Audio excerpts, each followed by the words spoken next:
Hello students, welcome to our channel Classroom English. আজ আমরা পড়ব ক্লাস 10 এর lesson 7 The Cat, written by Andrew Barton Patterson. Andrew Barton Patterson was an Australian poet. তিনি একজন Australian poet ছিলেন, মানে অস্ট্রেলিয়ার কবি ছিলেন, জার্নালিস্ট, সাংবাদিক ছিলেন, and author who wrote extensively on Australian life. যিনি লেখালেখি যে করতেন এক্সটেন্সিভলি, মানে প্রচুর পরিমাণে এবং ভীষণভাবে যেটা লিখতেন সেটা হচ্ছে Australian life. His notable works include, তার উল্লেখযোগ্য লেখা includes Waltzing Matilda and The Man from Snowy River। এগুলো তার বিশেষ উল্লেখযোগ্য লেখা। এবার টেক্সটের সম্বন্ধে একটু পড়ে নিই। The text describes in minute detail the daily activities of cats। বলছে আমাদের এই টেক্সট ডিসক্রাইব করছে, বর্ণনা করছে ইন মাইনিউট ডিটেল, মানে পুঙ্খানুপুঙ্খভাবে বর্ণনা দিচ্ছে the daily activities of cat, বিড়ালদের প্রতিদিনকার কাজকর্মের। The humorous narrative takes us into the world of cats and indicates to us that they may not be the gentle and timid creatures that we take them for। The humorous মানে মজার, the humorous narrative, এই যে তার কথা বলার বা লেখার যে ধরনটা আর কি, সেটা খুব হিউমারাস। সেটা আমাদেরকে টেক আস ইনটু, সেটা আমাদেরকে নিয়ে যাচ্ছে কোথায়? দ্য ওয়ার্ল্ড অফ ক্যাটস, বিড়ালদের জগতে, অ্যান্ড ইন্ডিকেটস টু আস, এবং আমাদেরকে যেটা বোঝাচ্ছে বা দেখাচ্ছে that they may not be the gentle and timid creatures that we take them for। মানে আমরা বিড়ালদেরকে যতটা জেন্টল, নরম স্বভাবের, অ্যান্ড টিমিড, ভীতু বলে মনে করি, ভীতু প্রাণী বলে মনে করি, তারা আসলে সেটা নয়, সেটাই আমাদেরকে বোঝাচ্ছে। এটাই হচ্ছে একটা হালকার উপর জিস্ট বলা হলো। এবার আমরা ইউনিট 1 পড়ব। টোটাল 3টে ইউনিট আছে, আজকে আমরা পড়ব ফার্স্ট ইউনিট। শুরু করছি।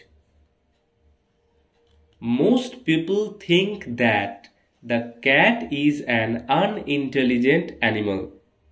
বেশিরভাগ মানুষই এটা ভাবেন বা মনে করেন যে বিড়াল হলো একটা বুদ্ধিহীন প্রাণী, fond of ease and caring little for anything but mice and milk. আচ্ছা, ফন্ড অফ ইজ, ফন্ড মানে পছন্দ করা, ইজ মানে আরাম পছন্দ করা, এখানে ইজ মানে আরাম, তাহলে আরাম পছন্দ করে, অ্যান্ড এবং caring little for anything but mice and milk, মানে ইঁদুর আর দুধ এর ব্যাপারে তার যত ইন্টারেস্ট বা কেয়ার, বাকি আর কোনো কিছুতে তার কেয়ার নেই। মানে ইঁদুর আর দুধ ছাড়া তার কোনো বিষয়ে তেমন কোনো আগ্রহ নেই, ঠিক আছে? But a cat has really more character than most human beings.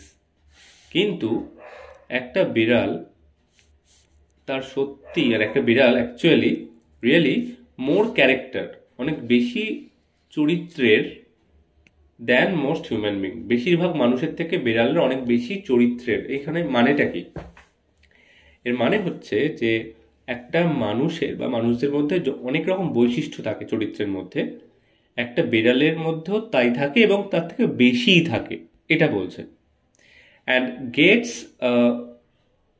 Great deal more satisfaction out of life, এবং ওরা মানে বিড়ালরা জীবন থেকে বেশি তৃপ্তি লাভ করে, মানে অনেক বেশি তৃপ্তি লাভ করে। এখানে মোর স্যাটিসফ্যাকশন বলছে, মানে কাদের তুলনায়? মানুষের তুলনায়। আচ্ছা, এইটুকু প্যারাগ্রাফটা আমি আর একবার কিছু বলে দিই। এই আনইন্টেলিজেন্ট মানে বুদ্ধিহীন, ইজ মানে আরাম, ফন্ড মানে ভালো লাগা, কেয়ারিং মানে খেয়াল করা বা যত্ন নেওয়া। আর এই যে এনিথিং বাট মানে ছাড়া, হ্যাঁ এটা ছাড়া এটা বলতে চাইছে। আর এখানে ক্যারেক্টার তো বললাম, মানে চারিত্রিক বৈশিষ্ট্যর কথা বলছে। আচ্ছা, gets a great deal more satisfaction, satisfaction মানে তৃপ্তি, আউট অফ লাইফ মানে জীবন থেকে। ঠিক আছে, এটা হয়ে গেল। Next paragraph, he or she is an athlete, মানে এখানে হি অর শি মানে সেটা ছেলে বিড়াল হোক বা মেয়ে বিড়াল হোক, সে ইজ অ্যান অ্যাথলিট, সে হয় একজন খেলোয়াড়। অ্যান অ্যাক্রোব্যাট মানে একজন সেই যারা ব্যায়াম করে, ব্যায়াম কুশলী। And a grim fighter, grim মানে সিরিয়াস, হ্যাঁ কোনো কিছুর ব্যাপারে যে খুব মন দিয়ে করে আর কি। গ্রিম ফাইটার মানে সাংঘাতিক যোদ্ধা বলা যায়। All day long the cat loops about the house, সারাদিন ধরে বিড়ালটা লোপস অ্যাবাউট মানে ঘুরে বেড়ানো, দ্য হাউস মানে বাড়ির চারপাশে বা বাড়িতে বিড়ালটা সারাদিন ধরে ঘুরে বেড়ায়। টেক্স থিংস ইজি, যে কোনো জিনিসকে খুব হালকাভাবে নেয়।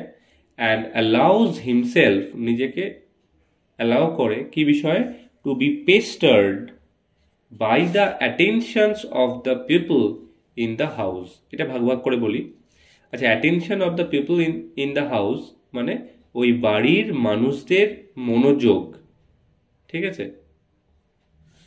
মনোযোগের দ্বারা কি হচ্ছে, এই পেস্টার মানে বিরক্ত হওয়া, অ্যানয়েড বলে বিরক্ত হওয়া। তাহলে বাড়ির সকলে ওকে যে বিরক্ত করছে মানে বিভিন্নভাবে আর কি, সেই বিরক্ত হওয়াটাকে ও অ্যালাউ করছে মানে প্রশ্রয় দিচ্ছে। এটাকে পুরোপুরি লাইন বললে এরকম বলা যায় যে বাড়ির লোকেদের এই মানে আদর যত্ন দ্বারা বিরক্ত হওয়াকে ও প্রশ্রয় দিচ্ছে বিড়াল। To pass the time away, he sometimes watches a mouse hole for an hour or two. To pass the time মানে সময় কাটাতে, আচ্ছা টাইম অ্যাওয়ে মানে এখানে পাস অ্যাওয়ে অ্যাকচুয়ালি, ঠিক আছে। হি সামটাইমস সে কখনো কখনো কি করে, ওয়াচেস তাকিয়ে থাকে, এ মাউস হোল একটা ইঁদুরের গর্তের দিকে, for an hour or two মানে 1 ঘন্টা বা 2 ঘন্টা, just to keep himself from dying of boredom মানে একঘেয়েমি থেকে বাঁচার জন্য সে কি করে, এটা করে। এবার এটা একটু মজা করেই বলা হচ্ছে, নর্মালি আমরা কোনো কিছু টানা একভাবে করে যেতে পারবো না, কিন্তু এই ইঁদুরের গর্তের দিকে তাকিয়ে থাকা বিড়ালের কাছে খুব একটা এক্সাইটিং ব্যাপার। তার জন্য সে 1 থেকে 2 ঘন্টাও ও একভাবে বসে গর্তের দিকে তাকিয়ে থাকবে, কখন একটা ইঁদুর আসতে পারে এবং ও সে খেতে পারে, সেইটা তার কাছে খুব এক্সাইটিং, সে বোর হয় না। এবং নর্মাল যেটা মানুষের কাছে বোরিং সেটা কিন্তু এক্ষেত্রে উল্টো হয়ে যাচ্ছে, তাই এটা একটু মজা করে বলা হচ্ছে, যেটা বলা হচ্ছিল হিউমারাস ওয়েতে।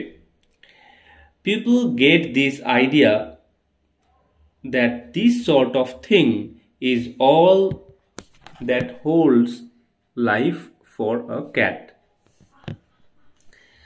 মানে কি, লোকে মানে মানুষেরা এরকম ধারণা করে বা মনে করে, কি মনে করে, the idea that this sort of thing is all that holds life for a cat, যে এই সমস্ত জিনিসই কেবল বিড়ালদের জীবনে ঘটে, এই যেগুলো বলছে। But watch him as the shades of evening fall, কিন্তু বলছে সন্ধ্যের ছায়া নামার পর যখন নেমে আসে তখন তাকে ভালো করে লক্ষ্য করো, মানে বিড়ালকে দেখো বা খেয়াল করো। You can see the cat as he really is, তখন তুমি বুঝতে পারবে, মানে বিড়ালকে তখনই তুমি সেইভাবে দেখতে পারবে আসলটা সে যেরকম, ঠিক আছে। মানে সারাদিন বিড়ালের যে ক্যারেক্টার আমরা দেখতে পাই সেটা তার আসল ক্যারেক্টার নয়, সন্ধ্যের পর তার যে ক্যারেক্টার সেটাই তার আসল ক্যারেক্টার। তাই সন্ধ্যের পর তুমি তাকে যেভাবে দেখবে সেটাই তার আসল রূপ। আচ্ছা, এই হলো আজকের মতো এটুকু। এবার এখানে এই প্যারাগ্রাফটায় শুধুমাত্র যে ওয়ার্ডগুলো আছে, যেমন অ্যাক্রোব্যাট মানে অ্যাথলেট, মানে বললাম খেলোয়াড়। অ্যাক্রোব্যাট মানে ব্যায়াম কুশলী, যারা ব্যায়াম করে। গ্রিম মানে হচ্ছে সিরিয়াস, গ্রিম ফাইটার মানে বেশ সাংঘাতিক একজন যোদ্ধা। লোপস অ্যাবাউট মানে ঘুরে বেড়ানো। পেস্টার্ড মানে বিরক্ত করা বা হওয়া। অ্যাটেনশন মানে মনোযোগ।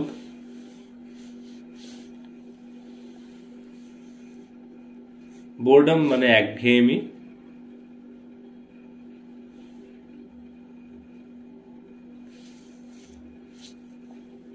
শেডস মানে ছায়া। এইটাই হলো ব্যাপার। এটা অল্প অল্প করে দেওয়া, কিন্তু খুব মজার করে একটা বর্ণনা দেয়া থাকবে একটা বিড়ালদের জীবন নিয়ে। ঠিক আছে, তাহলে অনেকগুলো এইটুকু অংশেও অনেকগুলো কিন্তু আননোন ওয়ার্ড বা নতুন ওয়ার্ড রয়েছে, সেগুলো আন্ডারলাইন করে লিখে সেগুলোর বেঙ্গলি মিনিং আমি যেরকম বললাম সেখান থেকে টুকে নাও, ভিডিওটা পজ করে করে লিখে নাও, নিয়ে মুখস্থ করে ফেলো। ঠিক আছে, কোনো রকম কোয়েশ্চেন থাকলে কমেন্ট করো, আর ভালো লাগলে লাইক করো। তারপর পরের ভিডিওগুলো আসছে তার জন্য নোটিফিকেশানের জন্য সাবস্ক্রাইব করে বেল আইকনটা ক্লিক করে দিও। আজকে এতটাই, দেখা হচ্ছে পরের নতুন ভিডিও নিয়ে। ওকে, গুড বাই।